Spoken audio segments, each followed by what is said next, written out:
કેમ છો વિદ્યાર્થી મિત્રો? કરેરેમના ડિજિટલ પ્લેટફોર્મમાં આપનું હાર્દિક સ્વાગત છે.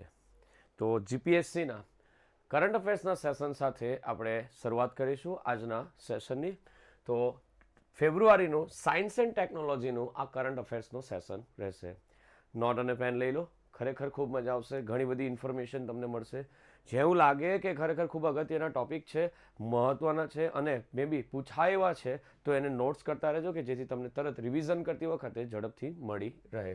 તો ટોપિક ખૂબ સરસ સરસ છે. સ્ટાર્ટિંગ વિથ પહેલું આવશે આપણી પાસે જે ટોપિક છે તે ઈસરો દ્વારા SSLV D2નું સફળ પ્રક્ષેપણ કરેલું છે.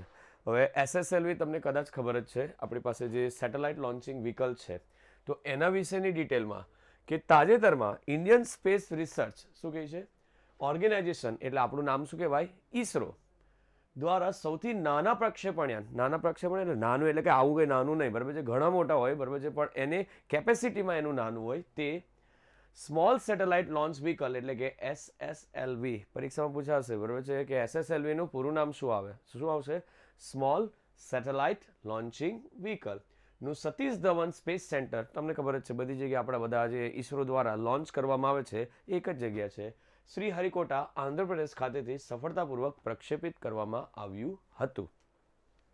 ફેબ્રુઆરીની વાત છે, પણ આપણે આની અંદરથી પૂછાતો એક જ સવાલ, એક જ માર્ક, બરાબર છે, ઝડપી લેવાનો છે અને એના માટેના જ પ્રયત્ન આપણે કરતા છે. બીજું છે નોંધ, અહીં SSLV D2માં D2નો અર્થ થાય છે બીજી વિકાસાત્મક ઉડાન, એટલે કે સેકન્ડ ડેવલપમેન્ટ ફ્લાઇટ. એટલે આની આગળ પણ એક થયેલી હતી, પણ એના વિશે આપણે બહુ જાણવાની જરૂર નથી. એટલે ફરી એકવાર પરીક્ષામાં આવું કંઈક ક્વેશ્ચન મૂકી દે કે SSLVમાં D2નું મિનિંગ શું થાય અથવા D2નો મહત્વનો અર્થ શું થાય, તો જવાબમાં શું આવશે, D2નો અર્થ આપણા માટે શું છે કે સેકન્ડ ડેવલપમેન્ટ ફ્લાઇટ. આગળ વધીએ. ઈસરો દ્વારા SSLVનું સફળ પ્રક્ષેપણમાં હવે એ પેલું યાન જે હતું ને એ કેવું દેખાતું હતું એની વાત, બરાબર છે. તો અહીંયા તમારી પાસે, બરાબર છે, યાનનો નમૂનો છે, એમાં 3 પાર્ટ છે. કદાચ કોઈને દેખાતું હોય તો આઝાદી સેટ 1, EOS 07 છે અને જાનુસ 1 છે. તો દરેક વિશે આપણે ટૂંકમાં મહત્વની ચર્ચા કરીશું. શું કહે છે, આ પ્રક્ષેપણ યાન મદદથી EOS 07, આઝાદી સેટ 2 અને જાનુસ 1 એમ 3 ઉપગ્રહોને પૃથ્વીની સપાટીથી 450 કિલોમીટર ઉપર ભ્રમણ કક્ષામાં સફળતાપૂર્વક પ્રક્ષેપિત કરવામાં આવ્યા. આજે લોન્ચ કર્યું ને SSLV, એમાં 3 હતા જે મેઇન એ લોકોએ કરેલા હતા. તે 3 વિશેની ડિટેલ આપણે જોઈશું ખૂબ જ વિગતે, મજા આવશે.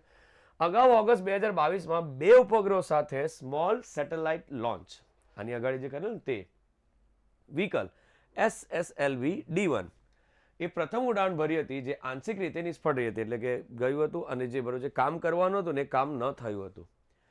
ઈસરો દ્વારા જણાવ્યા મુજબ રોકેટના બીજા તબક્કામાં ક્યાં ફેલ ગયેલું D1 એની વાત કરે છે કે બીજા તબક્કા દરમિયાન વાઇબ્રેશનને કારણે, વાઇબ્રેશન એટલે ધ્રુજારીને કારણે ઓનબોર્ડ સેન્સર પ્રભાવિત થયું હતું કે જે બધી વસ્તુઓને મેઝરમેન્ટ કરે ને, તાપમાન છે, એની જે ગતિ છે, એની, બરાબર છે, શું કે એને કઈ રીતે, બરાબર છે, કઈ દિશામાં આગળ જાય છે, એ બધી વસ્તુઓને નક્કી કરતી વસ્તુ જે બોર્ડ આવે એને શું કહેવાય, ઓનબોર્ડ સેન્સરિંગ પ્રભાવિત થતા ઉપગ્રહો યોગ્ય કક્ષામાં સ્થાપિત થઈ શક્યા ન હતા. જે જગ્યાએ મુકાવા જોઈતા હતા ને ત્યાં નહીં મુકાયા, તે ન મુકાય તો બરાબર છે કામ જ ના કરે ને. આ ઉપરાંત ઉપગ્રહોને સ્થિર ભ્રમણ કક્ષામાં સ્થાપિત કરવા માટે જરૂરી વેગનો પણ અભાવ જોવા મળ્યો હતો. જે સ્પીડે જવું જોઈએ ને તો એનું કામ કરી શકે, તો એ પણ એ સ્પીડ મળી નહોતી, મતલબ કે આ કમ્પ્લીટ ફેલિયર હતું. શું, D1 બીજા તબક્કામાં જે કામ થવું જોઈએ હતું તે ન થયું હતું. ખાલી એક જસ્ટ માહિતી આપેલી છે. નેક્સ્ટ, તો આ 3 જે યાન હતા એનામાંથી કોઈ એકાદ MCQ કાઢવો હોય તો શું નીકળી શકે. પહેલું કે એજન્સી કઈ હતી અને એનું વજન કેટલું હતું. તો પહેલો છે ઉપગ્રહ આપણી પાસે EOS 07.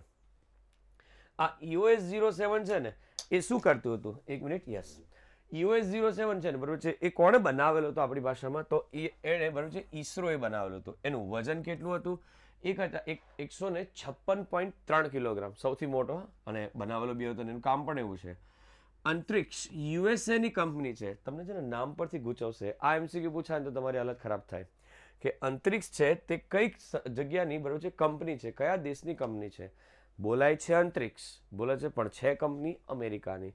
એનું વજન કેટલું હતું આપણી પાસે, 10.2 કિલોગ્રામ. યાદ રાખજો, વજન કરતા બી મેઇન વસ્તુ કંપની છે. જાનુસ 1 જે બનાવેલું હતું તે. નેક્સ્ટ, આઝાદી સેટ 2, બરાબર છે, સ્પેસ કિડ્સ, આ યાદ રાખજો, આનાથી કદાચ સવાલ એ લોકો પૂછી શકે. કઈ રીતે, જોજો. યસ, કે સ્પેસ કિડ્સ બરાબર છે ઇન્ડિયા દ્વારા બનાવેલું હતું અને એનું વજન કેટલું હતું 8.7. સૌથી નાનો સેટેલાઇટ વજનમાં કોણ હતો બરાબર છે આપણી પાસે આઝાદી સેટ 2. મધ્યમ કક્ષાનો જાનુસ 1 અને EOS 07 કોણ બનાવેલો હતો ઈસરોએ. વજન યાદ રહે તો ઠીક છે, બાકી એની કોઈ જરૂર નથી આપણી પાસે. આગળ વધીએ. નેક્સ્ટ યસ, PSLV અને SSLV ની સીધી કમ્પેરિઝન ઉતરી જાય, કારણ કે આપણે ચર્ચા શેનાથી શરૂઆત કરી? SSLV. તો PSLV માં શું આવે જો કદાચ કોઈને વંચાતું હોય તો? ખૂબ સરસ છે. આની હાઈટ છે ને કેટલી છે? 44 મીટર ને આની 34. એટલે ખબર પડી ગયો હા સર કે આ SSLV છે. ના, એનાથી ના ખબર પડે. હાઈટ કરતાં બી એની જે ક્ષમતા આવે ને તેના પર જાય ખાસ. જેમ કે એનો ડાયામીટર 2.8 મીટર છે, આનો 2 મીટર છે, સાઇઝમાં પણ થોડું નાનું છે. અને નંબર ઓફ સ્ટેજીસ કેટલા છે? 4 છે. આના કેટલા છે? 3 છે. એના લિફ્ટ ઓફ માસ જ્યારે ઊંચકાય ને બરાબર છે ત્યારે એનું વજન કેટલું હોય? 320 ટન. આ બધું ટન્સમાં જ ચાલશે. ને આનું લિફ્ટ ઓફનું માસ કેટલું છે? 120. યાદ રહેતું હોય તો ખરેખર જોરદાર છે. પેલોડ કેપેસિટી કેટલું વજન લઈ જઈ શકે? અહીંયા જે આવે ને આ જે ભાગ છે ને આપણો એ પેલોડ કહેવાય.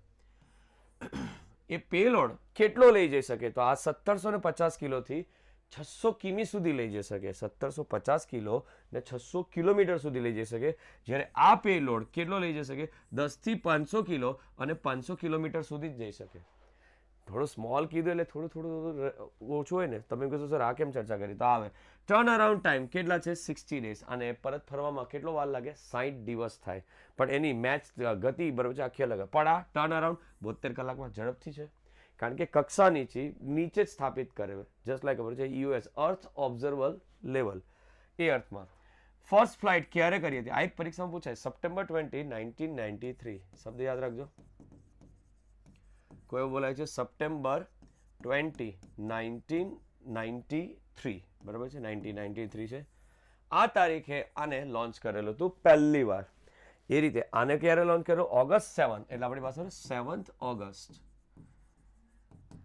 કઈ સાલમાં? 2022. નવા છે. આના અપગ્રેડેડ વર્ઝન બને છે. આના બધા અપગ્રેડેડ વર્ઝન પણ નાના જે નીચે મૂકવાના હોય તો તેના માટે મોટું વ્હીકલ ના વાપરે એટલા માટે આ લોકોએ નવું બનાવ્યું. તો આ એની લોન્ચિંગ ડેટ હતી. યાદ રાખજો. બીજું કંઈ ના યાદ રહે તો આ બે વસ્તુ તમે નોટ ડાઉન કરી લો અંદર, કે 7 ઓગસ્ટે SSLVનું પહેલું પરીક્ષણ થયેલું ને આનું પહેલું ક્યારે થયેલું? 20 સપ્ટેમ્બર 1993. ખ્યાલ હશે? ઓકે, આગળ વધીએ. નેક્સ્ટ તો મેં તમને કીધું આપણે VOS 07 જોયો. એ કેવો દેખાય? એ આવો દેખાય. જો એ કહે છે EOS 07 વિશે શું વાત કરેલ છે, કેવું દેખાય છે એની માહિતી. બરોબર છે, તમે ચિત્ર જોઈ લેજો. આ બનાવેલો છે જેનું વજન મેં તમને કીધું 107 કિલોની આસપાસ.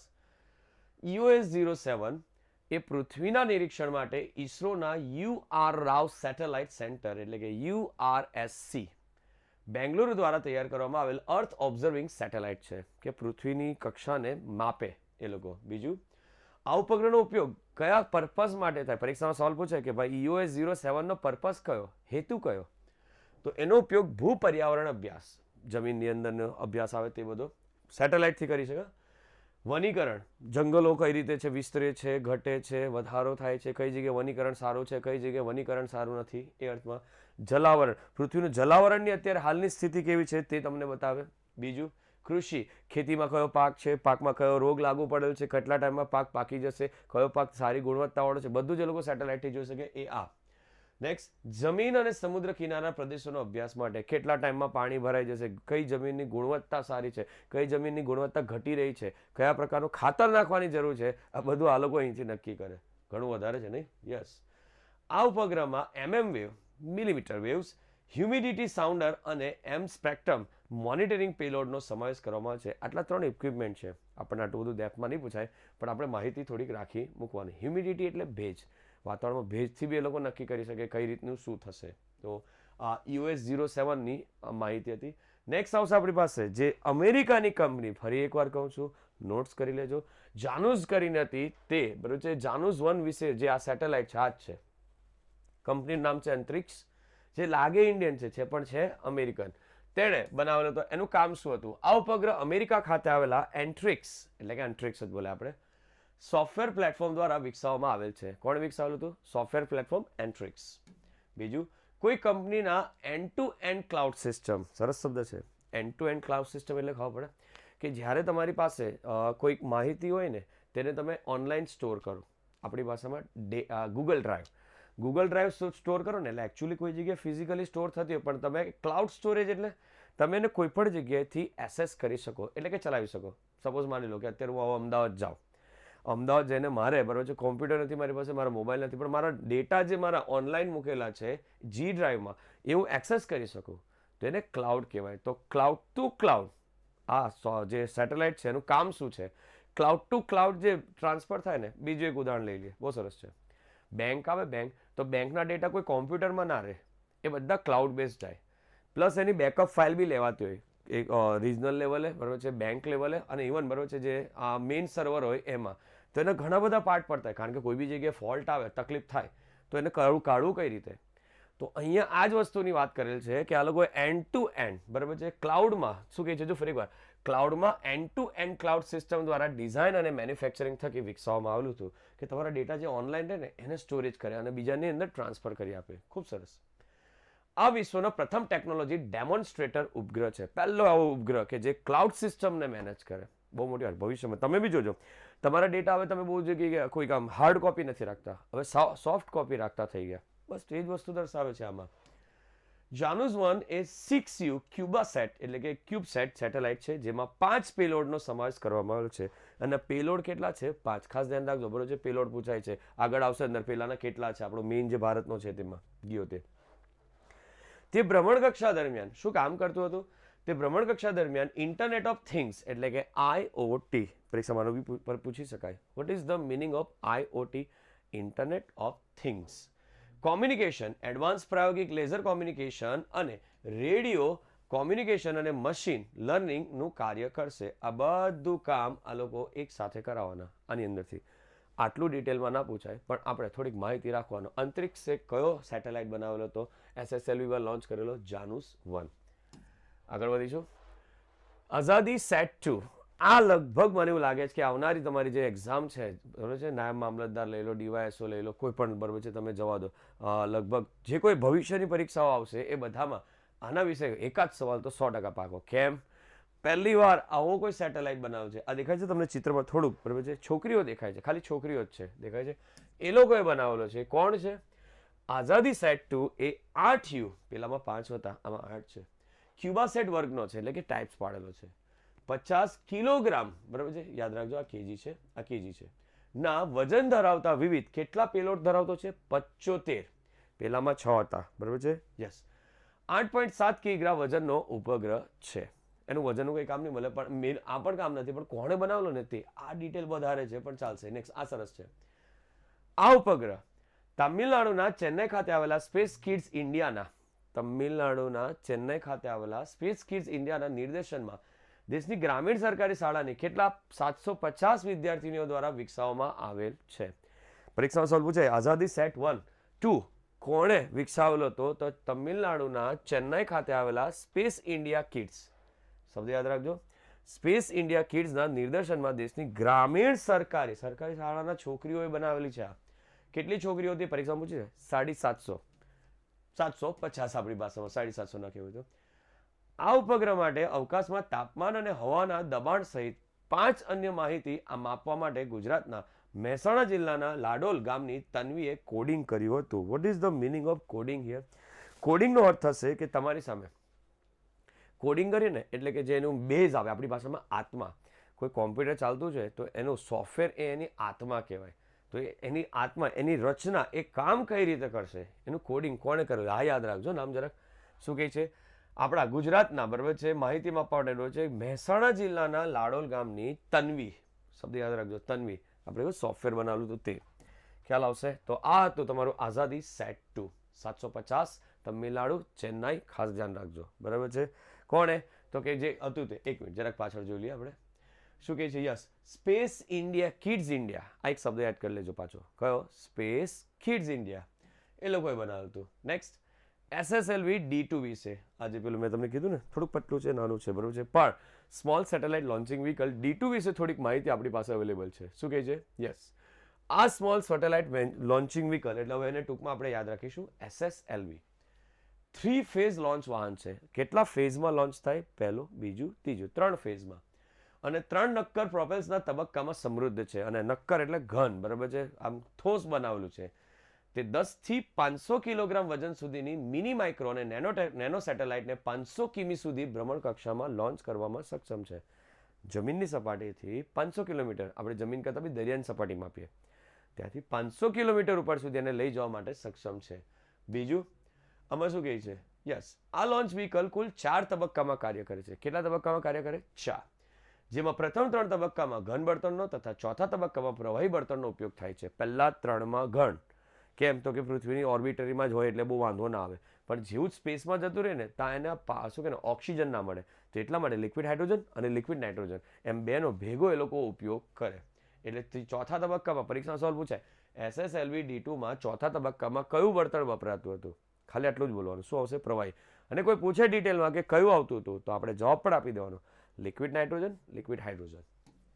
બીજું, અંતિમ તબક્કામાં ઉપગ્રહને નિર્ધારિત કક્ષમાં પહોંચાડવા માટે વેલોસિટી ટ્રીમિંગ મોડ્યુલ. પરીક્ષામાં સવાલ પૂછાય, VTM નું પૂરું નામ આપો. શું આવશે? વેલોસિટી ટ્રીમિંગ મોડ્યુલ ટેકનોલોજીનો ઉપયોગ કરવામાં આવ્યો હતો. બરોબર છે? એટલે શું ખબર કે તમારી પાસે ધારો કે આમાં આવું આવે, બરોબર છે, માની લો કે આ એક ઉપગ્રહ છે.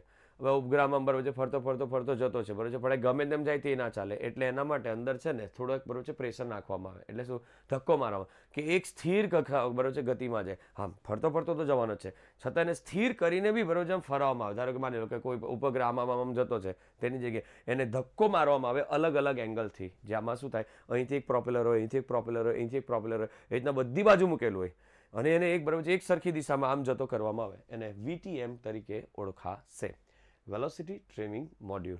ખ્યાલ હશે? એનો અર્થ ખબર પડી? શું? ફરી એકવાર મેં તમને કીધું, સેટેલાઇટ તમે હવામાં નાખો ને તો ગમે તેમ જ ફર્યા કરે, તો એક સરખો ફરે ને એના માટે એને માની લો કે આ છે, બરોબર છે, મેં તમને કીધું પાછો આમ જતો છે, એવું નહીં ચાલે. એને એક સરખો કરવા માટે અહીંથી ધારો કે પ્રેશર કરે તો આમ જતો રહે, પણ અહીંથી પાછું કરો તો આમ થાય ને, એટલે એક સરખો આમ કરીને આમ જવા દેવામાં આવે. Okay, I hope you understand. SSLV horizontal અને વર્ટિકલ બંને રીતે એસેમ્બલ કરી શકાય છે. હોરિઝોન્ટલ એટલે આડો ને વર્ટિકલ એટલે ઊભો. આમ બી ફિટ કરી શકાય, આમ બી ફિટ કરી શકાય. પેલા જે પેલોડ આવે ને આ ઉપરનું, એમાં ગમે તે રીતે ફિટ કરી શકાય, એ રીતની આ વસ્તુ બનાવેલી છે. નેક્સ્ટ, આ લોન્ચિંગ વ્હીકલ 120 ટન વજન અને 2 મીટર વ્યાસ અને 34 મીટર ઊંચાઈ ધરાવે છે. મેં તમને થોડીક વાર પહેલા આની આપણે કમ્પેરિઝન કરી હતી, બસ તો એની જ વાત છે. આગળ વધીએ. નેક્સ્ટ, અર્થ ઓબ્ઝર્વર સેટેલાઇટ વિશે, જે EOS કહેવાય, આપણી વાત હતી ને, તે શું કામ કરે? તો અર્થની જે એક સ્પેસિફિક જગ્યા છે ત્યાંથી બરાબર છે એ પોતે એનું મેઝરમેન્ટ કરે. આ બે ચિત્ર એનું ઇન્ડિકેટ કરે છે. આપણે એના કરતાં એની માહિતી પર ફોકસ કરીએ. શું પર્પઝ હોય છે? તો પૃથ્વીની ભૌતિક, રાસાયણિક અને જૈવિક માહિતી ભેગી કરવી. અર્થને ઓબ્ઝર્વ કરે એટલે અર્થની તો ત્રણ જ વસ્તુ થશે ને. શું થશે? ભૌતિક એટલે કેવી સ્થિતિ છે હમણાં, કઈ જગ્યાએ જ્વાળામુખી પ્રસ્ફોપણ થાય છે, કઈ જગ્યાએ સમુદ્રમાં તાપમાન વધે છે, એ રીતે. રાસાયણિક બરાબર છે, કઈ રીતે બાયોલોજીકલ બધી વસ્તુઓ પ્રસરે છે. અને જૈવિક માહિતી, જેમ કે જીવતા કેટલા છે બરોબર છે, પ્રાણીઓની સંખ્યા કઈ રીતે છે, કઈ રીતે મિથેન વાયુ ઉત્પન્ન થાય છે, just like that. Technological, remote sensing technology કહેવાય. આમાં દૂરથી જ બરોબર છે સેન્સ કરી લે. નેક્સ્ટ, અન્ય અર્થ ઓબ્ઝર્વર સેટેલાઇટ એટલે કે રિસોર્સેટ 2 છે, એક 2A છે, એક કાર્ટોસેટ છે, એક 2A 2B, રિસાટ 1 2, ઓશિયનસેટ 2, મેગાટ્રોપિક્સ, સરલ, સ્કેટરસેટ, ઇન્સાસેટ 3DR અને 3D. આ બધા સેટેલાઇટના નામ છે જે એ EOS પર કામ કરે છે. Vote is the meaning of EOS? Earth observation satellite. ખ્યાલ આવશે? આમાંથી એટલું બધું કંઈ ખાસ નથી, પણ ખ્યાલ આવી જશે. નેક્સ્ટ, બહુ રેરલી પૂછાય પણ આવડી જ જાય એવા સવાલ આવશે ઈસરો વિશે. પહેલું, સ્થાપના કઈ સાલમાં થયેલી? 1969. ખાસ ધ્યાન રાખજો, ઈસરો વિશે છે ને માહિતી ભેગી જ કર્યા કરવાનું. આ લોગો બી યાદ રાખી લેજો. પરીક્ષામાં કદાચ એવું થઈ શકે એ લોકો લોગો છાપીને મૂકી દે, તો આપણને ખબર બી પડે છે ને કે આમાં સેટેલાઇટના બે પાંખ્યા છે, વિમાન જેવું બતાવેલ છે, ઓરેન્જ અને બ્લુ કલર જેવું લખેલું છે. અડધું હિન્દીમાં છે અને અડધું ઇંગ્લિશમાં છે. ખ્યાલ આવશે? ઓકે, વડું મથક ક્યાં છે? બેંગલુરુમાં છે. બેંગલુરુ ક્યાં આવેલું છે? કર્ણાટકામાં. આગળ, વર્તમાન અધ્યક્ષ કોણ છે? S સોમનાથ. યાદ રાખજો ભાઈનું નામ, મે બી ફ્રિકવન્ટલી તમે કદાચ જોયા જ હશે તે ભાઈને. નેક્સ્ટ, વર્ષ 1962માં ડોક્ટર હોમી ભાભા દ્વારા INCOSPAR, Indian national committee for space રિસર્ચની સ્થાપના કરવામાં આવી, જેને ચેરમેન તરીકે કોણ હતા? પહેલા ડોક્ટર વિક્રમ સારાભાઈ. સ્થાપના કોણે કરેલી હતી? તો કે હોમી ભાભાએ. અને એના પહેલા ચેરમેન કોણ હતા? બે અલગ અલગ થયા. વિક્રમ સારાભાઈની નિમણૂક કરવામાં આવી હતી. 15 ઓગસ્ટ 1969માં ઇન્કોસ્પારનું નામ બદલીને શું કરવામાં આવ્યું? જે અત્યારે બી ચાલતું છે ઈસરો કરવામાં આવ્યું હતું. વર્ષ 1972માં તેને અવકાશ વિભાગ એટલે ડિપાર્ટમેન્ટ ઓફ સ્પેસ અંતર્ગત કાર્યરત કરવામાં આવ્યું. કયા સાલમાં? 1972માં ડિપાર્ટમેન્ટ ઓફ સ્પેસ. યાદ રાખજો, કામ ચાલુ તો હતું જ બરોબર, પણ ડિપાર્ટમેન્ટ પાડ્યા, department of space, department of organisation, એ રીતે. ચાલો તો થોડુંક ચેક કરી લઈએ આપણે બરોબર છે કે આમાં કઈ રીતના સવાલ આવશે. તમે પ્રયત્ન કરો ને જરાક જવાબ આપવાનો કે તાજેતરમાં ઈસરો દ્વારા SSLV D2 ની મદદથી કયા ઉપગ્રહો પ્રક્ષેપિત કરવામાં આવ્યા? જવાબ વિચારો ને જરાક, શું આવી શકે? ખૂબ સરસ, તમને યાદ આવી જ ગયું હશે. EOS 07, જાનુસ 1 અને આઝાદી સેટ 2. બીજું જે શીખી ગયા એ જ છે આપણે. SSLV D2 દ્વારા પ્રક્ષેપિત કરવામાં આવેલ EOS 07 કોના દ્વારા વિકસાવવામાં આવેલા છે? કોણે બનાવેલું? કઈ રીતે? ઈસરોના UR રાવ સેટેલાઇટ સેન્ટર અને બેંગલુરુ દ્વારા, મીન્સ કે એક જ જગ્યા. EOS સેટ કેવા પ્રકારનો ઉપગ્રહ છે? કોઈ વિચાર્યું ને શું આવી શકે? અર્થ ઓબ્ઝર્વિંગ સેટેલાઇટ. SSLV D2 દ્વારા પ્રક્ષેપિત કરવામાં આવેલા જાનુસ 1 કોના દ્વારા વિકસાવવામાં આવેલું છે? જાનુસ 1 કોણે બનાવેલો એની વાત છે. Entries America. યાદ રાખજો, કોણે બનાવેલ છે? Entries America. આઝાદી સેટ 2 ઉપગ્રહ કોના દ્વારા વિકસાવવામાં આવેલો છે? તો એનો માટે આવશે તમારી પાસે જવાબ સ્પેસ કિડ્સ ઇન્ડિયાના નિર્દેશનમાં દેશની ગ્રામીણ સરકારીની શાળાના કેટલા વિદ્યાર્થીઓ હતા? 750 વિદ્યાર્થીનીઓ દ્વારા હતું. ચાલો, સ્પેસ કિડ્સ ઇન્ડિયા ક્યાં આવેલો છે? મેં તમને હમણાં જ કીધું, આપણે થોડી વાર પહેલા ચર્ચા કરીને તેમાં આ જ હતું કે સ્પેસ કિડ ઇન્ડિયા ક્યાં આવેલું છે? ચેન્નાઈ, તમિલનાડુ. એ જ રીતે આગળ વધીએ. 7મો સવાલ. આઝાદી સેટ 2માં કેટલા પેલોડ મૂકવામાં આવે છે? આવી ગયો હમણાં, તમે ધ્યાન આપ્યું હોય તો. શું આવશે? કેટલા પેલોડ હતા? 75. ખાસ ધ્યાન રાખજો, સૌથી વધારે એમાં જ હતા આઝાદી સેટ 2માં. ઓકે, તો આગળ વધીએ કારણ કે અલગ અલગ હતા. નેક્સ્ટ આપણી પાસે સરસ માહિતી આવે છે સ્કાય UTM એટલે કે અને અનમેડ ટ્રાફિક મેનેજમેન્ટ સિસ્ટમ. ફેબ્રુઆરી મહિનાનું છે એટલે તમને કદાચ ખ્યાલ તો હશે જ, પણ આ એક સરસ પદ્ધતિ છે. પ્લેન જેવું દેખાયું તમને? એના લોકો છે ને, જોજો વિમાનમાં જે બધા વિમાનો બધા ઉડતા હોય હવામાં, તેને મેનેજ પણ કરવું પડે ને. ગમે તે પ્લેન ના જઈ શકે, ગમે તે દિશામાં નહીં જઈ શકે, ગમે તે ગતિએ ના જઈ શકે. તો એના માટે ભારત સરકારે, ઓલરેડી એક સિસ્ટમ એક્ઝિસ્ટ છે જ, પણ ભારત સરકારે એક નવી પદ્ધતિ ડેવલપ કરી. બરોબર છે, વચ્ચે નીતિન ગડકરી છે, આમાં ધ્યાન રાખજો. તાજેતરમાં કેન્દ્રીય માર્ગ પરિવહન અને ધોરીમાર્ગ મંત્રી કોણ હતા આપણા ભાઈ? નીતિન ગડકરી. નામ યાદ રાખજો ભાઈનું. નવી દિલ્હી ખાતે sky UTM unmanned traffic management system, આખું નામ યાદ રાખજો. શું છે અનમેન્ડ ટ્રાફિક મેનેજમેન્ટ સિસ્ટમનું અનાવરણ કર્યું હતું. બીજું, જેને વિશ્વની સૌથી અદ્યતન માનવરહિત ટ્રાફિક મેનેજમેન્ટ સિસ્ટમ તરીકે ઓળખવામાં છે. માનવરહિત એટલે આ લોકો અત્યાર સુધી જે મેનેજ કરતા હતા ને, એમાં શું થાય ખબર? એક હ્યુમન બેસે, એટલે કે મનુષ્ય બેસે અને એને મેનેજ કરે. એકચ્યુઅલી એક નહીં હોય, એની પછાડી આખી ટીમ લાગેલી હોય. કોમ્પ્યુટરનો બી ઉપયોગ કરે, પણ માણસ પોતે જ હોય. આ કોમ્પ્યુટર જ નિર્દેશ કરશે. એના રેડિયેશનમાં આવે ને, એટલે કે રેડિયેટમાં આવે કે વિસ્તારમાં આવે, કે જેવું વિમાન આવે ને એટલે એને ગાઈડ કોમ્પ્યુટર કરશે. તમારે અહીંથી આવવાનું છે, આટલી વાર એને છે, આટલા ચક્કર મારીને આવો, પછી તમારે આટલા વાગે લેન્ડિંગ કરવાની છે ને આ નંબરના પરથી તમારે લેન્ડિંગ કરવી પડશે. તો એ કરવાનું કામ આ લોકોએ કર્યું. યસ, જે માનવરહિત હવાઈ ટ્રાફિકને માનવ ઉડ્ડયન એરસ્પેસ સાથે સાંકળે છે. તે એરસ્પેસમાં તમામ ડ્રોન અને અન્ય એરિયલ મોબિલિટી ઓપરેટરોને સિચ્યુએશનલ અવેરનેસ દેખો, તમારી પછાડી 2 કિલોમીટર આ પ્લેન છે, તમારી આગળ અડધો કિલોમીટર આ પ્લેન ઉડતું છે, એ બધી માહિતી આની પાસે હોય અને એ બીજાને બી શેર કરે તરત. કોઈ મનુષ્ય માટે આટલું સહેલું નથી બરોબર છે કે આટલી બધી ધ્યાન રાખીને એક્યુરેસી સાથે કહી શકે. એટલા માટે આ ડેવલપ કરી. Autonomous navigation. ઓટોનોમસ એટલે આપમેળે કે બરોબર છે, ધારો કે એમ કહે ને કે ભાઈ છોડી દો બરોબર છે કોમ્પ્યુટર પર, તો કોમ્પ્યુટર જ ગાઈડ કરી જાય. તમારે અહીંથી આવવાનું છે, અહીંથી આમ જવાનું છે, અહીંયા ઉતરવાનું છે. રિસ્ક એસેસમેન્ટ અને ટ્રાફિક મેનેજમેન્ટ પ્રદાન કરવા માટે આવેલું છે. ભવિષ્યમાં પ્લેન તો ઉડશે જ, પાછી એર ટેક્સી બી ઉડવાની છે, ડ્રોન પણ ઉડતા છે. તો આ બધું ગમે તેમાં અથડાઈ નહીં જાય એના માટે ભારત સરકારે પહેલેથી આ બધી વસ્તુઓ શોધી કાઢી છે. ખૂબ સરસ પગલું છે. તે માનવ રહિત એરિયલ વ્હીકલ એટલે કે UAV, પરીક્ષામાં અર્ન્ડ આર્મ્ડ વ્હીકલ બરાબર છે, એ જ એરિયલ વ્હીકલ સંચાલનના 255 થી વધુ પરિણામોને કેપ્ચર કરે છે. એક સાથે કોઈ વિમાન આવ્યું ને તો એની કેટલી સંભાવના બરાબર છે, સંભાવના કેચ કરે 255, કે આને આમ કરી શકાય, આમ કરી શકાય, આમ મોકલી શકાય, બધી જ રીતની. અને તેના બ્લેક બોક્સમાં સંગ્રહિત કરે છે. પરીક્ષામાં સવાલ પૂછે બ્લેક બોક્સ કયો કલરમાં આવે? જો તમારામાંથી કોઈને ખ્યાલ હોય તો જરા કોમેન્ટમાં લખીને બતાવજો કે બ્લેક બોક્સનો રંગ કેવો આવે. વિમાનમાં જે કંઈ વાતચીત થાય, વિમાન કેટલી ગતિએ છે, ક્યાં ઉડે છે, કેવી રીતે ઉડે છે, એ બધી જ માહિતી ક્યાં હોય? બ્લેક બોક્સમાં. તો બ્લેક બોક્સનો કલર મને તમારે લખીને જણાવવાનો છે. જો કોનો આપણા બરોબર છે મિત્રનો જવાબ સાચો પડે, may be they will ask in examination, કદાચ પૂછી પણ શકાય, ખ્યાલ હશે. આ સ્કાય યુટીએમનો પર્પઝ ખબર પડી. હવા જે બધા પ્લેન ઉડે ને એને એ લોકો મેનેજ કરે. કઈ રીતે કરે બરાબર છે? તો કે ડાયરેક્ટ ઓપરેટિંગ એ લોકોએ સિસ્ટમ બનાવી. કોમ્પ્યુટર જ કેલ્ક્યુલેટ કરે, ગાઈડ કરે, ઉતારે, ચડાવે, બરાબર છે, કઈ જગ્યાએથી આવવાનું, કયો રનવે ખાલી છે, કેટલી મિનિટ સુધી ખાલી છે, બધું જ કેલ્ક્યુલેટ કરે. થોડીક ફર્ધર ડિટેલ છે આપણી પાસે સ્કાય યુટીએમ પર.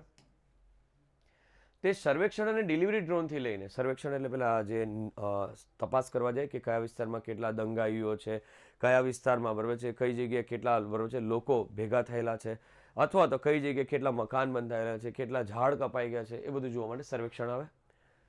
ડિલિવરી ડ્રોનથી લઈને પેલા ડિલિવરી કરવાવાળા ડ્રોન આવે. અત્યારે આપણે તો નથી ચાલતું પણ થશે ભવિષ્યમાં કે ડ્રોન આવે, તમારો સામાન મૂકે તમારી સામે, તમારે સામે જઈને ઊભું રહેવાનું. જો તમે બરાબર છે કેપ્ચર, તમારો ચહેરો કેપ્ચર કરે, ઓકે લાગે તો ડ્રોન મશીન બરાબર છે એ જે સામાન છે એ ડિલિવર કરી દે. ભવિષ્યમાં એ બી આવશે. એરિયલ ટેક્સીઓ સુધી તમામ. ત્રીજું શું કીધું? Aerial taxi. હવામાંથી આપણે જવાના. ભવિષ્યમાં કેમ નહીં? અત્યારે કદાચ આવા હાસ્યાસ્પદ લાગતી હશે પણ ભવિષ્યમાં સંભવ છે. પ્રેક્ટિકલ ટ્રેનિંગ ચાલે જ છે બધાની. તમામ પ્રકારના ડ્રોનની સાથે જોડાયેલા છે અને કોમ્યુનિકેશન કરે છે, એટલે કે વાતચીત કરે. આ સિસ્ટમ પ્રતિ કલાક 4000 ફ્લાઇટ્સ, આ યુટીએમ છે ને સ્કાય યુટીએમ, એ શું કામ કરે? ધારો કે અવકાશમાં એક સાથે 4000 ફ્લાઇટ, એકચ્યુઅલી 4000 નહીં હોય, એમ જોવા જાય ને તો એવરેજ હતી કે અવકાશમાં સતત 10 લાખ ફ્લાઇટ હવામાં હોય જ છે કોઈક ને કોઈક સમય. એટલા બધા વિમાનો ઉડ્યા જ કરે એમ કે. તો એ જ કહે છે 4000 ફ્લાઇટ્સ અને દરરોજ 96000 ફ્લાઇટ્સ હેન્ડલ કરવા માટે સક્ષમ છે. હવે કલાકના 4000 તો 14 ચોક 96 બરાબર છે. જો કે એની કંઈ કેપેસિટી હશે એટલે 96000 કીધા. એ રોજના આટલા મેનેજ કરે, ઘણી વધારે કહેવાય પ્રતિ કલાક. નેક્સ્ટ, તે BOVLS એટલે કે beyond visual line of site. Vote is the meaning of beyond visual line? તમને ધારો કે હું એમ કહું એક જગ્યાએ સપાટી પર ઉભા રહો, ત્યાંથી તમે કેટલે દૂર જોઈ શકો? તો એવું કહેવાય છે મેક્સિમમ તમે 8 કિલોમીટર સુધી જોઈ શકો, પછી ના દેખાય. તો આનું કામ આ જ છે કે જ્યાં ન દેખાતું હોય ને ત્યાં બી આ પહોંચી જાય. કોણ? આ સ્કાય યુટીએમ. એ ત્યાંથી બી જોઈ કાઢે, એટલે કે પોતાના રડારમાં જોઈ. જે પછી વાત કરતી હતી તે beyond visual line of site એટલે કે દ્રોણ ઓપરેશન પ્રદાન કરે છે. દ્રોણ એટલે કે તમે ન જોઈ શકો ને ત્યાં બી તમે મારી શકો. આજ સુધી સ્કાય યુટીએમ 300થી વધુ BOS બરોબર છે ઓપરેટ કર્યા છે. હવે અત્યારે બહુ ડાયરેક્ટ નહીં મૂકી દેવાય, પણ પાયલટ પ્રોજેક્ટ ચાલતો હતો ને ત્યારે કેટલા યુટીએમ આ લોકોએ કરેલા છે? 300. બધા સક્સેસફુલ બરાબર છે. બાકી ખબર પડી જતી કે ભાઈ બરાબર છે ભારત સરકારે આ લોન્ચ કર્યું ને એમાં આટલા જ લોકોના જીવ ગયા. ફરી એકવાર આ સ્કાય યુટીએમના વન લાઇનર પ્રશ્નો જોઈ લે. પહેલો સવાલ, તાજેતરમાં સ્કાય યુટીએમ સિસ્ટમનું અનાવરણ કયા મંત્રાલય દ્વારા અંતર્ગત કરવામાં આવ્યું? કદાચ સવાલ તમને આવડતો જ હશે. શું આવશે? કેન્દ્રીય માર્ગ પરિવહન અને ધોરીમાર્ગ મંત્રાલય. કોણ હતું? નીતિન ગડકરી. તાજેતરમાં જાહેર થયેલ સ્કાય યુટીએમ શું છે? ચાલો, શું છે? માનવ રહિત ટ્રાફિક મેનેજમેન્ટ સિસ્ટમ. તાજેતરમાં જાહેર થયેલ સ્કાય યુટીએમનું પૂરું નામ શું છે? હમણાં જોઈએ આપણે. શું આવશે? Unmanned traffic management. યાદ રાખજો, દે વિલ બી આસ્ક, કદાચ પૂછી શકે. નેક્સ્ટ આગળ વધીશું. એક સરસ ટોપિક છે જે તમને અત્યારે ખબર જ છે. ઓબ્વિયસલી આપણે એના ખૂબ જ નજીકમાં છે, પણ આ એની શરૂઆતની અવસ્થા છે. ફેબ્રુઆરી મહિનાની વાત ચાલે છે એટલે ચંદ્રયાન 3નો શરૂઆતનો ફેઝ આજે ચર્ચા કરીશું. ધીમે ધીમે બધા ફેઝ આવશે તેમ તેમ જોઈશું. શું છે? ચંદ્રયાન 3 માટે મુખ્ય રોકેટ એન્જિન CE-22નું સફળ પરીક્ષણ. અત્યારે તો આ લોકોએ ખાલી પરીક્ષણ કરેલું છે, અત્યારે તો આપણું લોન્ચ પણ થઈ ગયું છે, એ તો તમને ખબર જ છે. આ ચંદ્રયાન 3 માટેનું બરોબર છે કયું રોકેટ છે? આપણું CE-20. તાજેતરમાં ખૂબ સરસ માહિતી છે. તાજેતરમાં ઇન્ડિયન સ્પેસ રિસર્ચ ઓર્ગેનાઇઝેશન ઇસરોએ CE-20 ક્રાયોજેનિક એન્જિન માટે ફ્લાઇટ સિક્યુરિટી હોટ ટેસ્ટ સફળતાપૂર્વક પૂર્ણ કરી છે. એન્જિન લોન્ચ કરે ને એ પહેલાં એક જગ્યાએ મૂકવામાં, ફિટ કરવામાં અને એને ચલાવવામાં આવે. જેટલો ટાઈમ ઉપર જાય ને એનાથી વધારે, અને જોવામાં આવે કે બરાબર પ્રોપેલ થતું છે કે નહીં, એટલે કે સળગતું છે નહીં, થ્રોટ આપે છે કે નહીં. એ જ કહે છે આ પરીક્ષણ તમિલનાડુના મહેન્દ્રગીરીમાં, યાદ રાખજો કઈ જગ્યાએ? મહેન્દ્રગીરીમાં ઇસરો પ્રોપલ્શન કોમ્પ્લેક્સની હાઈ એલ્ટિટ્યુડ ટેસ્ટ ફેસિલિટી ખાતે કરવામાં આવેલું હતું. શબ્દ યાદ રાખજો ફ્રિકવન્ટલી. મે બી દેવીલા હાસ બરોબર છે. આ એકદમ ચંદ્રયાનનું એકદમ બેઝ છે. કઈ જગ્યાએ કરેલું હતું? મહેન્દ્રગીરી પર્વતમાં બરોબર છે. યસ, મહેન્દ્રગીરી પર્વત નહીં બરોબર છે. ઇસરો પ્રોપલ્શન કોમ્પ્લેક્સમાં હાઈ એલ્ટિટ્યુડ ટેસ્ટ કરવામાં આવ્યો હતો કે બહુ ઊંચી કક્ષાએ જાય બરોબર છે ત્યાં બરોબર છે કઈ રીતે કામ કરી શકે. ચંદ્રયાન 3 એ ચંદ્રની સપાટી પર સુરક્ષિત ઉતરાણ અને ફરવા માટે અંતથી ક્ષમતા દર્શાવવા માટેનું ચંદ્રયાન 2 માટેનું ફોલો ઓન મિશન છે. જ્યાંથી અટકેલા હતા ને આપણા વાળા, જ્યાંથી ફેલ થયેલા ત્યાંથી આગળ એ લોકોએ ચલાવ્યું. એટલા માટે શબ્દ શું કીધું? ફોલો ઓન મિશન બરાબર છે. 2નું ફોલો ઓન મિશન છે 3. ધ્યાન રાખજો. નેક્સ્ટ, ઈસરો જૂનમાં આ મિશન લોન્ચ કરવાની યોજના ધરાવે છે. થઈ ગયું ભાઈ, આ લોકોને કે બરોબર છે, આપણે થોડા લેટ છે પણ થઈ ગયું. અને તેને શ્રી હરિકોટા આંધ્રપ્રદેશના સતીશ ધવન સ્પેસ સેન્ટરથી લોન્ચ વીક માર્ક 3 LVM-3 આ જે સ્પેસ શટલનું નામ છે શું હશે LVM-3 લોન્ચિંગ વ્હીકલ બરોબર છે યસ માર્ક 3 દ્વારા લોન્ચ કરવામાં આવશે. જેની અંદર એન્જિન હતું જેની આપણે વાત કરતા હતા તે આવું દેખાય છે. જો દેખાય છે તમે, ખૂબ સરસ છે યસ. C20 ક્રાયોજેનિક એન્જિન, તો એની જરાક ચર્ચા કરી લઈએ. જો એકદમ બેસ્ટ છે, આ સાંભળી લાગજો. કદાચ સવાલ આવી ગયો ને 1 માર્ક થઈ ગયો તો આપણું કામ થઈ જાય ને. ક્રાયોજેનિક રોકેટ એન્જિનમાં ક્રાયોજેનિક રોકેટ ઇંધણ અને ઓક્સિડાઇઝર્સનો ઉપયોગ થાય. ઓક્સિડાઇઝર્સ એટલે જેનાથી આગ લગાવી શકાય. દેશી ભાષામાં ઓક્સિડાઇઝર્સ એટલે જેનાથી ઓક્સિજન અંદર ઉમેરાય ને એને ઓક્સિડાઇઝર્સ કહેવાય. ક્રાયોજેનિક રોકેટ એન્જિનમાં કઈ કઈ વસ્તુ આવે? એક તો ઈંધણ આવે અને ઓક્સિડાઇઝર્સ આવે. ઈંધણમાં હિલિયમ અને મેં તમને કીધું હાઇડ્રોજન બંને લિક્વિડ ફોર્મમાં આવે. પણ ઓક્સિડાઇઝર્સ એટલે કે અંદર તમને છે ને શું કરવાનું છે, જે ગરમ કરવા માટે બરોબર છે, ગરમ તો નહીં સોરી બરોબર છે, સળગાવવા માટે જરૂર પડે તે. ક્રાયોજેનિકનો અર્થ થાય છે, નોટ કરી લેજો, પેન નોટ લઈને બેઠા છો તે, પ્રક્રિયા અથવા ઉત્પાદનનો ખૂબ ઓછા તાપમાનની જરૂર હોય. આ સળગે ને ત્યારે તાપમાન એકદમ ઓછું જોઈએ પણ પ્રોપેલ્ડ સૌથી સારામાં સારું થાય, એટલે કે ધક્કો સારામાં સારો વાગે. C20 ક્રાયોજેનિક એન્જિનનું ઉત્પાદન હેલ, આ યાદ રાખજો, આ કોણે બનાવ્યું? જસ્ટ લાઈક તમને જાણી નવાઈ લાગશે કે રોલ્સ રોયસ છે ને એ જેટ એન્જિન બનાવે, અથવા તો સ્પેસ શટલના જે એન્જિન આવે ને તે બી બનાવે. એ જ રીતે ભારતની કઈ કંપની છે કે જે આ એન્જિનનું કામ કરે? તો હેલ, હિન્દુસ્તાન એરોનોટિકલ્સ લિમિટેડ. યાદ રાખજો, હેલનું નામ પૂછાશે. આ જે એન્જિન છે જે આપણા બરાબર છે ચંદ્રયાન 3માં મુકાયેલું છે એન્જિન, એ કોણે બનાવેલું? તો કઈ કેટેગરીનું છે તે દ્વારા કરવામાં આવ્યું હતું. અને ઈસરો દ્વારા ડિઝાઇન કરવામાં આવ્યું હતું જે લિક્વિડ ફ્યુલ એન્જિન છે. લિક્વિડ એટલે ખબર પડે, લિક્વિડ હાઇડ્રોજન અને હિલિયમ લિક્વિડ ફોર્મમાં હોય અને એમાં શું હોય? ઓક્સિડાઇઝર્સ. છેલ્લે ક્રાયોજેનિક એન્જિન શું કહે છે? હવે સંપૂર્ણપણે ઇન્ટિગ્રેટેડ ફ્લાઇટ ક્રાયોજેનિક તબક્કા માટે પ્રોપેલ્ડ ટેક્સન સ્ટેજ સ્ટ્રક્ચર અને સંલગ્ન ફ્લુઇડ લાઇન્સ સાથે સંકલિત કરવામાં આવશે. આ બધાને લાઇનમાં ગોઠવવામાં આવે કે પહેલાં હાર્ડ હોય, પછી લિક્વિડ આવે, પછી બરોબર છે. જનરલી એ રીતે જે બધી સિસ્ટમ ગોઠવાયેલી હોય ને, પહેલાં બે આમાં હાર્ડ છે અને પછી લિક્વિડવાળા છે, તો એ લિક્વિડવાળું છે ને એ વધારે ટાઈમ ચાલે એટલા માટે, અથવા પહેલાં બે લિક્વિડ હોય અથવા તો ઉપર હાર્ડ આવે, એ રીતે એમ જે બી સિક્વન્સ એ લોકો ગોઠવતા હોય તે પ્રમાણે અહીં એને બનાવવાની રચના ચાલે છે. આ એકદમ ડિટેલમાં આટલું બધું ના જઈએ પણ યાદ રાખજો, જરૂર પડશે. C20 એન્જિનને ISRO liquid propulsion system centre LPSC દ્વારા તૈયાર કરવામાં આવ્યું હતું. આ એક નોટ કરી લેજો. આ જે C20 ક્રાયોજેનિક એન્જિન જે આ દેખાય છે ને એ કોણે બનાવેલું હતું? તો કે આ લોકોએ, બરોબર છે, LPSC. ફરી એકવાર, લિક્વિડ પ્રોપલ્શન સિસ્ટમ સેન્ટર, એ લોકોનું કામ જ આ બરોબર છે, આ જ એ લોકો શોધ્યા કરે. ઓકે, તો આગળ વધીએ. તમને ખ્યાલ તો આવતો જ હશે, ધીમે ધીમે જ છે. વન લાઇનર પ્રશ્નો જે C20 હતું એના વિશેના સવાલો. ચાલો એક જવાબ આપવાનો પ્રયત્ન કરો. શું લખે છે અંદર? ઈસરો દ્વારા CE20 ક્રાયોજેનિક એન્જિનનું સફળ પરીક્ષણ ક્યાં કરવામાં આવ્યું?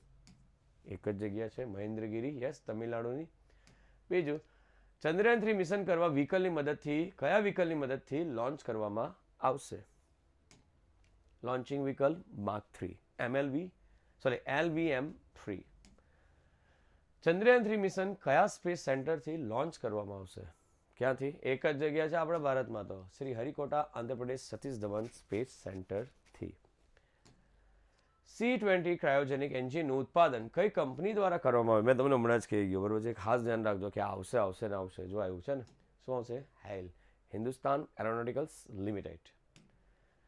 C20 ક્રાયોજેનિક એન્જિનની ડિઝાઇન કોના દ્વારા તૈયાર કરવામાં આવી હતી? ચાલો, કોણે તૈયાર કરી? LPSC. હમણાં છેલ્લે નામ કહી ગયું મેં તમને, લિક્વિડ પ્રોપલ્શન સિસ્ટમ સેન્ટર. કોના નેજા હેઠળ છે? ઈસરો. આગળ ખ્યાલ આવશે. તો નેક્સ્ટ વસ્તુ જોઈએ આપણે ફેબ્રુઆરી મંથમાં સાયન્સ એન્ડ ટેકનોલોજી સેક્ટરમાં નવી વસ્તુ થયેલી હતી આપણી પાસે. બોઈંગ સ્ટારલાઇન સ્પેસક્રાફ્ટ એપ્રિલ 2003માં લોન્ચ થશે.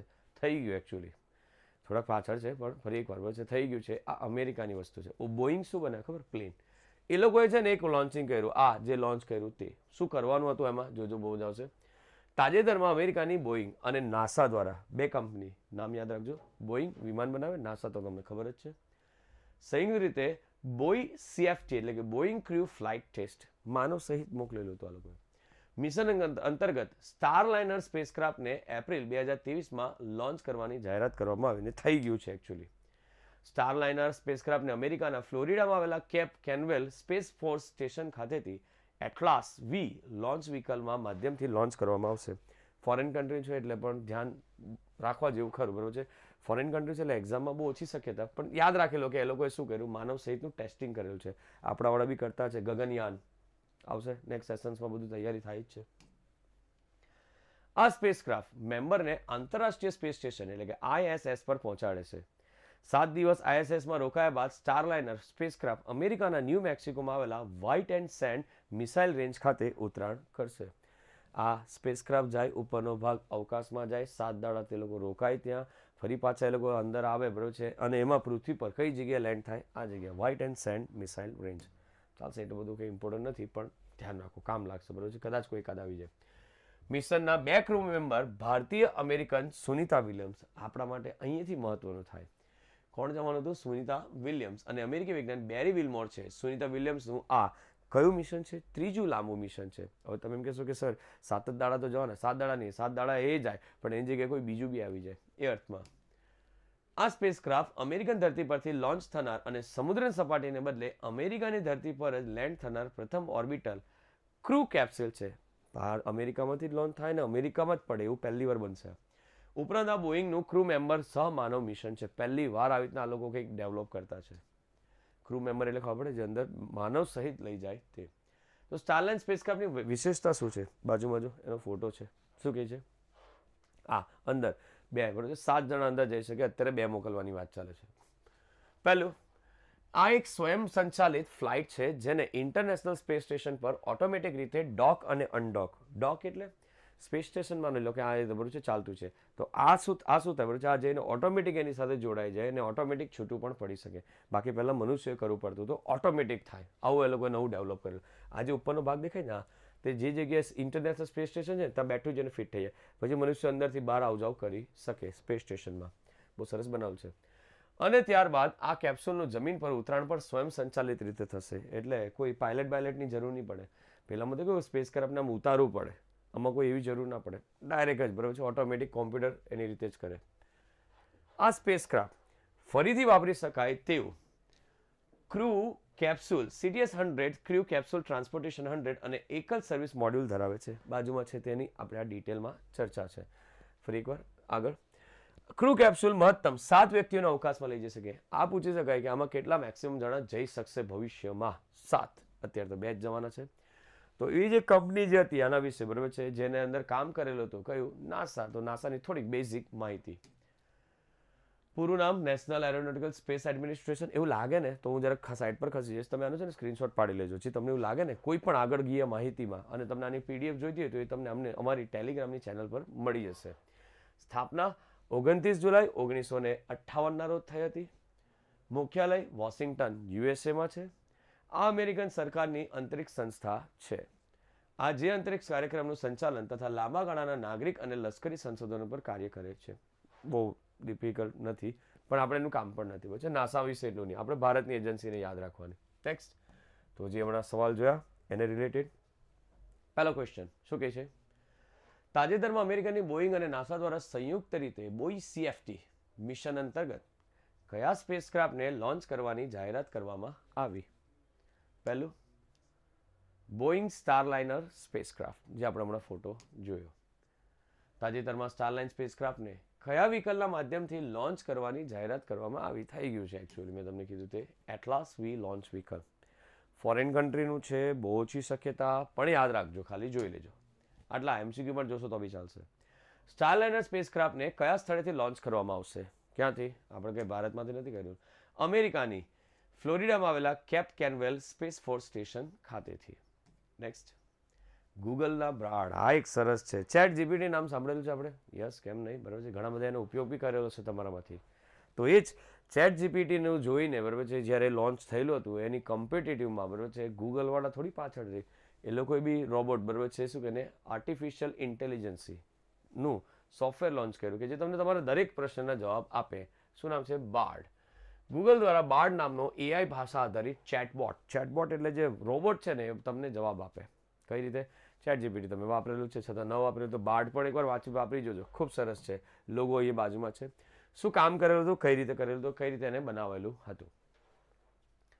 તાજેતરમાં ગૂગલ દ્વારા બાર્ડ નામનો નવો એઆઈ ચેટબોટ પ્રાયોગિક ધોરણે રજૂ કરવામાં આવ્યો, જેનો ઉદ્દેશ્ય માહિતી એકત્રિત કરવાની પ્રક્રિયામાં ક્રાંતિ લાવવાનો છે. તેમજ માઇક્રોસોફ્ટ દ્વારા સમર્પિત ચેટ જીપીટી ટૂલ સાથેની સ્પર્ધા છે. માઇક્રોસોફ્ટની છે ચેટ જીપીટી અને એઆઈ દ્વારા, બરાબર છે, ઓપન એઆઈ દ્વારા એને બનાવવામાં આવેલું. અને પછી એ જ છે, તો આ એ જ કહે છે, બરાબર છે, માઇક્રોસોફ્ટને ટક્કર આપવા માટે ગૂગલવાળાએ શેનો ઉપયોગ કરેલો હતો? તો કે બાર્ડનો. ખાસ ધ્યાન રાખજો. નેક્સ્ટ, બાર્ડ એ language models for diagram applications, LaMDA શબ્દ યાદ રાખજો. લામ્બડાનું પૂરું નામ language model for dialogue application, આધારિત ભાષા મોડેલ છે જે લામ્બડાનું લાઇટ વર્ઝન છે, જેને ઓછા કોમ્પ્યુટિંગ પાવરની જરૂર છે. આ બધા એઆઈ ટૂલ્સ આવે ને એ બહુ હેવી પાવરથી ચાલતા હોય, સુપર કોમ્પ્યુટરથી ચાલતા હોય. જસ્ટ લાઈક ગૂગલવાળા જે ચલાવવાના છે ને એ ક્વોન્ટમ કોમ્પ્યુટિંગથી ચલાવશે. પણ આ જે વર્ઝન બનાવ્યું ને એકદમ, બરાબર છે, લોઅર લેવલના આવે ને એ કોમ્પ્યુટરથી બી તમને જવાબ આપી શકે. કોમ્પ્યુટર આટલું બધું, બરાબર છે, સુપરફાસ્ટ હોવા છતાં અથવા ન હોવા છતાં બી તમને એઆઈના પ્રશ્ન આપી શકે, એટલે બહુ મોટી વાત કહેવાય. બોર્ડ એ વિવિધ ફીડબેકનું વિશ્લેષણ કરવામાં સક્ષમ છે. તમે એને ફીડબેક આપો ને, આમ કર, તમને કરી આપે. આ વસ્તુને ટેબલ સ્વરૂપે રજૂ કરો, આ વસ્તુને, બરાબર છે, શું કે પ્રેઝન્ટેશન બનાવી આપો, આની મને પીપીટી બનાવી આપો, એ બધું જ બનાવી આપે તમને. ફીડબેક બી લઈ. ફાસ્ટ ભાષા મોડેલ વિવિધ માહિતીથી સજ્જ એક પ્રકારનું એઆઈ મોડેલ છે. તમે એમ ખાલી લઈને બેસો ને કે મને ગણિત શીખવાડો, મને ગુજરાતી શીખવાડો, તે ચાલુ કરે તમને શીખવાડવાનું કે આમાં આટલું કરો, આ કરો, આ કરો. મને મોટિવેશન જોઈએ છે તો મોટિવેશન બી આપશે. તમને શાયરી લખવા કહો તો શાયરી બી લખ્યા કરે તમારી માટે. તમે કહો કે આ ટોપિક પર લખી આપ તો એ ટોપિક પર બી લખી આપે તમને. ભાષા મોડેલ વિવિધ માહિતીથી સજ્જ એક પ્રકારનું એઆઈ મોડેલ છે, જેમાં માહિતી અહીંથી દાખલ કરવામાં આવે છે, જે અલગ અલગ શબ્દોના પેટર્નને ઓળખીને નવા શબ્દો ટેક્સ્ટ જનરેટેડ બનાવે. મને એક હોરર સ્ટોરી લખી આપો, બરોબર છે, જે આટલા શબ્દની હોય એમાં આટલા શબ્દનો ઉપયોગ કરવાનો છે, બનાવી આપે. બેટથી એટલા જ શબ્દમાં. તમે કહો કે બરોબર છે, મારે કોઈ એક નવલકથા લખવી છે તો એના માટેનો મને આધાર પૂરો પાડી આપો કે જે પહેલી વાર જ લખાયો હોય, તો થોડું ઘણું વિચારીને તમને થોડુંક એની રીતે પ્રેઝન્ટેશન કરે. પણ છેલ્લે છે તો કોમ્પ્યુટર જ, બરોબર છે, માનવ મનના બાળકથી વિશેષ તો નથી જ. ગૂગલની આ ચેટબોટ, ગૂગલની છે બાર્ડ, આઉટર સ્પેસ જેવા મુશ્કેલભર્યા વિષયોને સરળતાથી તેમજ નાના બાળકોને પણ સમજી શકે તેવી રીતે સમજાવી શકે છે. કે આઉટર સ્પેસ શું છે, નાના છોકરાને કંઈ ખબર ના પડે, બરોબર છે, થિયરી ઓફ રિલેટિવિટી, બરોબર છે, બ્લેક હોલ, બરોબર છે, big bang theory, large hadron collider, આવા જે બધા અમુક વસ્તુઓ થતી હોય, બરોબર છે, એને સરળ શબ્દોમાં તમે લખો કે what is space, explain in an easy term, તમને બરાબર સમજાવે, બરોબર છે, એક નાનો છોકરો બી સમજી જાય એ રીતે. એનું અલ્ગોરિધમ જ એ રીતે સેટ કરેલું, આખું પોતે વિશ્લેષણ કરે અને પોતે નાખે. આ ચેટબોટ ટેક્સ્ટ દ્વારા પ્રદાન કરવામાં આવેલ પ્રશ્નાવલીનો જવાબ ઝડપથી અને ખૂબ જ સચોટતાથી ઉત્તર આપી શકે છે. તદ્દન સહેલું છે, બરોબર છે, તમે જવાબ માંગો એટલે મળે, બધું જ મળે. હાલમાં આ સુવિધા મર્યાદિત ગ્રાહકો પૂરતી જ ઉપલબ્ધ છે. એકચ્યુઅલી લોકો પાયલટ પ્રોજેક્ટ જ ચલાવે છે, અત્યારે તો જો કે અવેલેબલ થઈ ગયું છે. નેક્સ્ટ બાર્ડ યાદ રાખજો, ગૂગલની ચેટબોટ છે. ઓકે, ઓકે થયું. હા, આ બોર્ડ ટ્રાન્સફોર્મ અને ટેકનોલોજી પર આધારિત છે. જરાક જોઈ લઈએ શું કહે છે. અને આ ટેકનોલોજી વિવિધ એઆઈ ચેટબોટની કરોડરજ્જુ સમાન છે. એ લોકો આનાથી પછી વધારે પણ આગળ લોન્ચ કરવાના છે, પણ એક બેકબોન છે, આનો આધાર લઈને એ લોકો બનાવશે. તો માઇક્રોસોફ્ટની ચેટ જીપીટી શું કા બાકી રહી જાય? પૂછાય જ છે ને, પરીક્ષામાં પૂછાય. કોઈને ખબર છે આમાંથી? ચેટ જીપીટીમાં જીપીટીનું પૂરું નામ શું? ઘણા જણ લોચો મારીને આવશે, તો ધ્યાન રાખજો, બરોબર છે. ઓપન એઆઈ બનાવેલી માઇક્રોસોફ્ટ દ્વારા. તો ચેટ જીપીટીનું પૂરું નામ છે chat generative pre trend transformer. વર્ષ 2022માં લોન્ચ થયેલું. આ 23 ચાલે છે. નિર્માણ કરનાર કોણ છે? Open AI.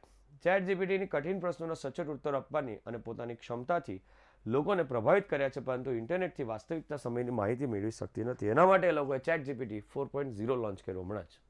3.5 તમને વાપરવા આપે, પણ 4 તમારે વાપરવું હોય ને, જે કરંટ સિચ્યુએશન છે ને એને બી એનાલિસિસ કરે. તમે અત્યારે માહિતી માંગો ને તો 2021ની જ આપે. આ ચેટ જીપીટી એટલું જૂનું છે, પણ ફ્રીમાં છે, એટલે તમારે પૈસા આપો, અમુક ડોલર ખર્ચો, તો તમને અત્યારની માહિતી પણ વિશ્લેષણને સારામાં સારી રીતે આપી શકે. અને સુપર કોમ્પ્યુટર તમે વાપરી શકો મારી ભાષામાં, જો ખર્ચવા હોય તો, બરાબર છે. તો માઇક્રોસોફ્ટ ચેટ જીપીટીનું પૂરું નામ, કયા વર્ષમાં લોન્ચ થયેલું તે, કઈ કંપનીએ બનાવેલું, ઓપન એઆઈ અને માઇક્રોસોફ્ટનું કમ્બાઈન છે. અત્યારે તો માઇક્રોસોફ્ટનું જે સર્ચ એન્જિન છે બિંગ, એની અંદર જ નીચે, બરાબર છે, આ લોકોએ ઇનબિલ્ટ નાખી દેવાની વાત ચાલે છે ને આવી જ ગયું છે. થોડું ગૂગલ વિશે બી જોઈ લે, જેનું બાળ હતું. તો ગૂગલનું આ હેડક્વાર્ટર છે, દેખાય છે અંદર ફોટામાં. ગૂગલની સ્થાપના ક્યારે થયેલી હતી? 4 સપ્ટેમ્બર 1998. યાદ રાખજો, બધી જબરજસ્ત કંપનીઓ 98-99 જ આવેલી. સ્થાપક છે લેરી પેજ અને સર્ગે બિરન. 2 જણા યાદ રાખજો, 2 જણા ભેગા મળીને એક સર્ચ એન્જિન બનાવેલું. બહુ મુશ્કેલી પડેલી હોય એ લોકોને. મુખ્ય મથક છે કેલિફોર્નિયા અને અમેરિકા. ધ્યાન રાખજો, કેલિફોર્નિયાનો અમેરિકામાં એનું મુખ્ય મથક આવેલું છે. પૂરું નામ છે global organization of oriented group language of earth. કદાચ તમે તમારી લાઈફમાં પહેલી વાર ગૂગલનું પૂરું નામ જોયું આજે. ગૂગલનું બી પૂરું નામ છે શું? G stands for global, O stands for organization of oriented group of language of earth. Google A actually એક આંકડો બી છે, પણ એનું આ પૂરું નામ આ છે. ખ્યાલ રહેશે. ફર્સ્ટ ટાઈમ જાણ્યા તમે લોકોએ કદાચ, તો મને એવો ખ્યાલ છે ત્યાં સુધી. તો આવી ઇન્ફોર્મેશન માટે બરોબર છે, પ્લીઝ જોતા રહેજો આ ચેનલને. આગળ વધીએ. CEO અત્યારે કોણ છે? સુંદર પિચાઈ. એ તમને બધાને ખબર જ છે. ભારતમાં તેની શાખા કઈ કઈ જગ્યાએ છે? યાદ રાખજો, ભારતમાં શાખા કઈ કઈ જગ્યાએ છે? 4. પહેલું બેંગલુરુ, મુંબઈ, ગોરેગાંવ અને હૈદરાબાદ. આગળ તો વન લાઇનર જોઈ લે. ગૂગલનું પૂરું નામ યાદ રાખજો, મહેરબાની કરી જોજો પાછું એકવાર શું કહે છે. જો ગૂગલનું પૂરું નામ global organization of oriented group language of earth. પાછું ચાલો, આ ક્વેશ્ચન કેવા દેખાતા હતા? તાજેતરમાં ગૂગલે પોતાનો કઈ ભાષા આધારિત AI ચેટબોટ રજૂ કર્યું છે? તો તમારી પાસે એક જ નામ છે, બાર્ડ. ગૂગલનું ચેટ જીપીટીની લખ્યા હતા. ગૂગલ બોર્ડે કઈ ભાષા આધારિત મોડેલ છે? હમણાં જ જોયું, language model of dialogue application, LaMDA. મેં તમને પહેલા જ કીધું, લામડા યાદ રાખજો. બોર્ડે કઈ AI ટેકનોલોજી પર આધારિત છે? ટ્રાન્સફોર્મર. યાદ રાખજો, ટ્રાન્સફોર્મર. Thank you. તો આપણે જે માહિતી જોઈ તે તમને ખૂબ જ કામ લાગી હશે. અમારી ચેનલ પર આ રીતના નવા અપડેટ્સ આવતા જ રહેશે, તો જોતા રહેજો. અને પ્લીઝ લાઇક, કોમેન્ટ અને સબસ્ક્રાઇબ કરજો. કંઈક પણ તમને ક્વેરી હોય તો તમે કોમેન્ટ બોક્સમાં લખજો, કે જેથી અમે એનો સુધારો કરીને અથવા તો કંઈક નવી માહિતી અમને પણ મળે તમારી તરફથી, તો એને નવા સેશનમાં અમે ઉમેરતા રહીશું. ઓકે, મળીએ.